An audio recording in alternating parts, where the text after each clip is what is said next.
there, I'm Robert Simlick, Executive Chef with Alto Shaam, and today we're going to show you how to boil out one of the Alto Shaam fryers. The first thing that we want to do is make sure that our fryer is cool and we've got all the oil drained out of it. You may also want some eye protection and hand protection because the boil out chemical is caustic.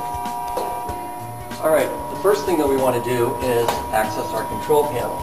So we're going to first check to make sure that we've removed our filtering. Just set that off to the side. And then I also have to make sure that the drain is closed. So now we have to fill up our fry pot with cold water. Just going to pour that right into the pot. May take a couple of buckets. We want to ensure that we've covered the secondary heat exchangers with enough water.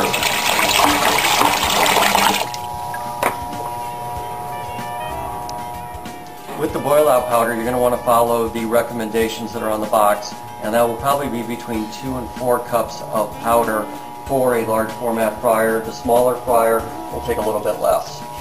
And you'll pour this right into the water before you turn the unit on. And we also want to take our brush and stir it around to dissolve the powder.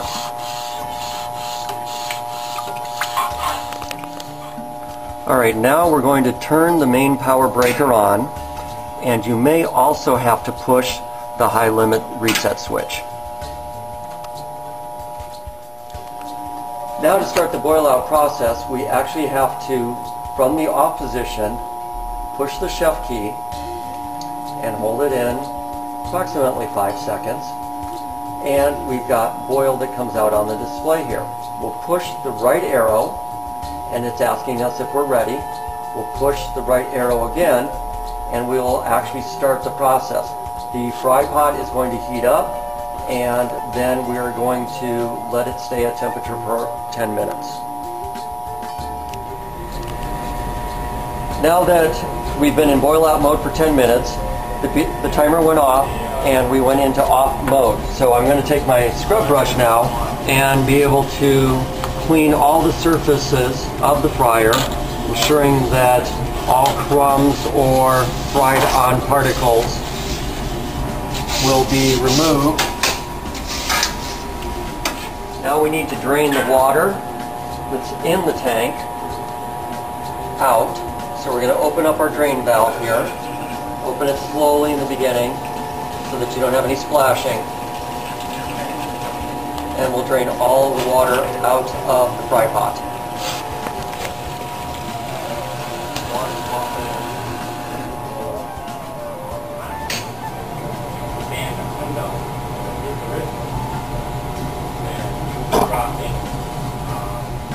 After the water's all out of the fry pot, we need to rinse the pot with some fresh water.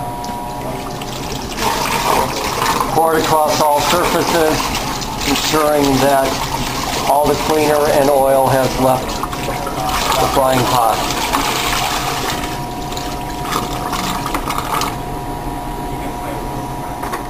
Now that we've drained all the water out of the fry pot into our tank down here, this tank needs to be pulled out and the water disposed.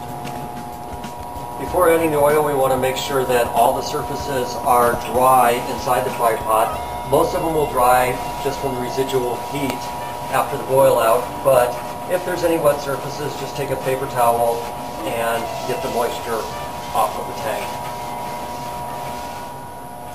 Before filling the pot with oil, make sure that you close the drain, because otherwise all your oil will end up on the floor, and you'll probably only ever do that once. Alright, we're just finishing topping off the tank. We want to fill it up to that little line on the side there. If you follow these boil out procedures every single time you change your oil, you're going to ensure that you've gotten rid of all contaminants and food particles inside your fry tank. Plus, now you're going to have fresh, clean oil to start off with, giving you better tasting food and extending your oil life.